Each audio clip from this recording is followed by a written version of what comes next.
sports fans. Camera back on here for a minute.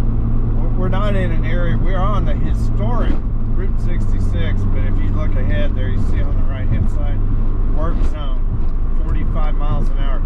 There's no work happening in this zone.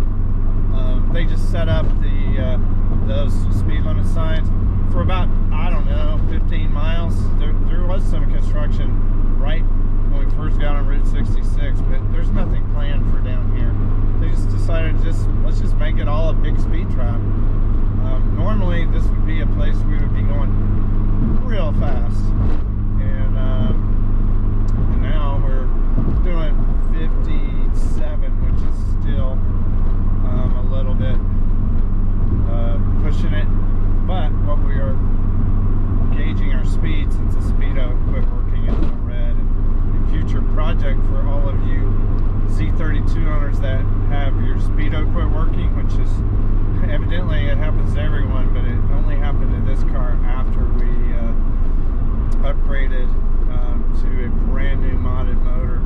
And when we did that, new motor, had it back, took it to get the brake-in oil changed before, only because I didn't have the Daytona jacks and could easily get the car up. Just took it to Firestone, had it brake-in oil changed, and it was pulling out. Speedo just went to 0. Yeah, that's a whole story, because I did pull the whole gauge cluster, took the speedo circuit card assembly out, pulled the needle off with 2 spoons, by the way. That's something you have to see, but I googled it, and some guy on YouTube showed how you could pull the needle off of a gauge instrument with 2 spoons, and it worked perfect. Didn't damage it or anything. But we desoldered a bunch of joints and soldered them back, put the whole gauge cluster back in, no speedo. But that's okay, because we have sitting in our parts room, it's a spare bedroom that basically has Z parts in it, projects, is an AEM digital speedo. So that's a future project. We're going to mount it just to the left of the steering wheel. There's a deer on the side of the road, and this car does not like deer. Since we hit one, since one jumped in front of us, and we hit one in this Z on November 18th, the day that will live in infamy. But anyway, we're going to, a future installment of our like tech corner, or tech whatever, don't even know what to call it on the YouTube channel. We'll be installing the AEM digital speedo. We're going to place it right to the left of the steering column. On the right hand side is the Zytronics CT4 AFR gauge, and on the left will be the speedo. We're also going to reconnect up on the A-pillar, or the strut pillar from the windshield on the left hand side. I'm not sure what the term for it is mounted a G-ready boost gauge that I'm positive will work if we just connect power to it, and then a vacuum line from the intake manifold to let it monitor pressure. And I want to use it, so it's mounted really cool. It's in a great location, and we're going to connect that. That will be a project. So just a couple of few more tech projects going to happen. The Walbro 485 install was huge. Had I been smart enough to GoPro, I would have shown you the install of the Concept Z Performance 3-inch test pipes. That's one that you should have saw, because the driver's side, or LH left-hand side pipe, took 4.5 hours to get on. Nothing against Concept Z. It's just the pipe just was so tight that I had to use a C-clamp and constantly move the C-clamp around to force the pipe where it mated with the still-in catbacks, to force it into position. When I finally got a bolt through the hull, I think I screamed out pretty loud. Neighbors might have heard it. But I didn't GoPro that. I didn't even have a channel for Little Red at that point in time. But the 2 upcoming, there's going to be an AEM digital speedo install.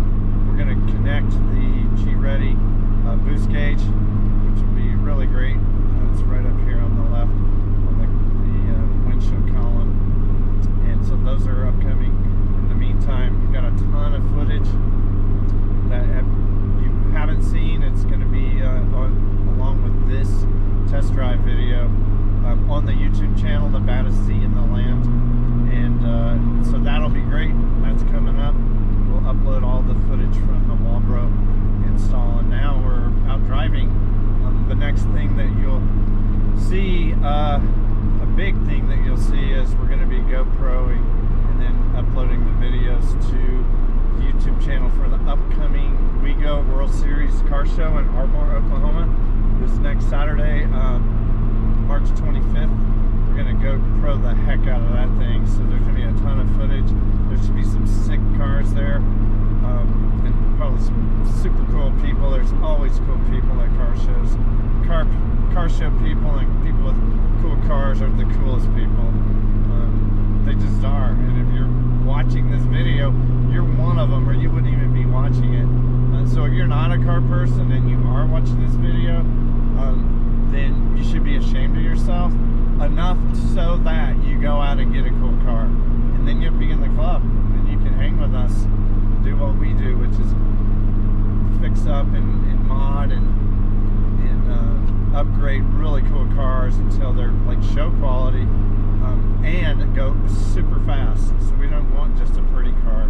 The pretty car that goes real fast is what we want. So anyway, we're at the 45-mile speed zone. It's no fun. We are going to get on a road here in a little bit where we can kind of kick it up, and I wanted the viewers to see a little bit of acceleration in Little Red. Little Red's extremely happy, running great on the second day, day 2 of the Walbro 45 install. We took it out yesterday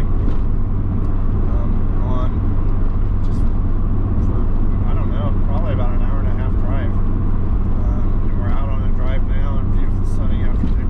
We're going to turn this off and then turn it back on when we get to a place where we can do some driving and maybe get into the boost a little more than 5 psi.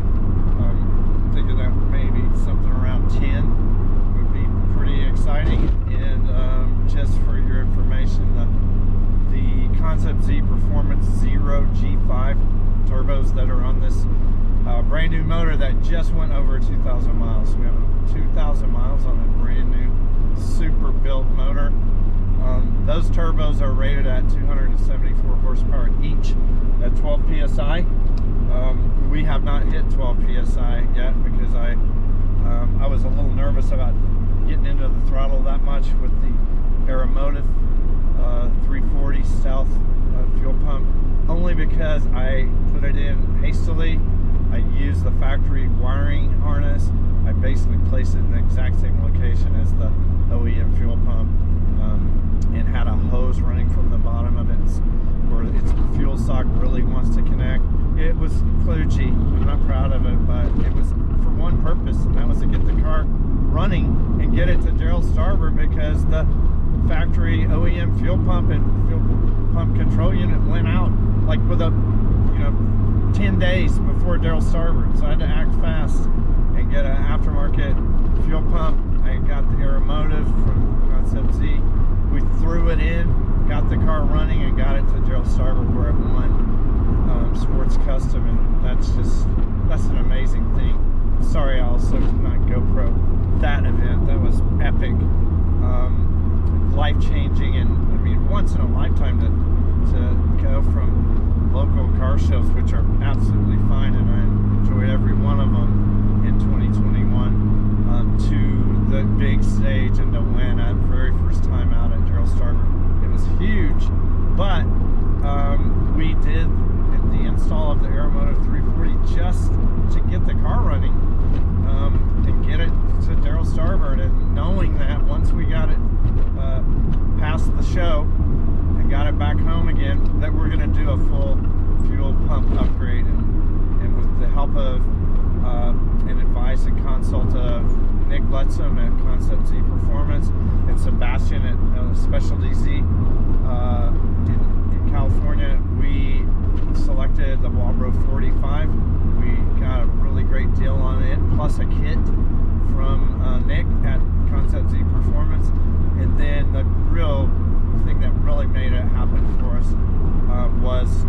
makes it an amazing install is the SZ300ZX Walbro installation kit from Specialty Z that has a billet aluminum bracket that places the Walbro exactly where it should be on the OEM hanger assembly.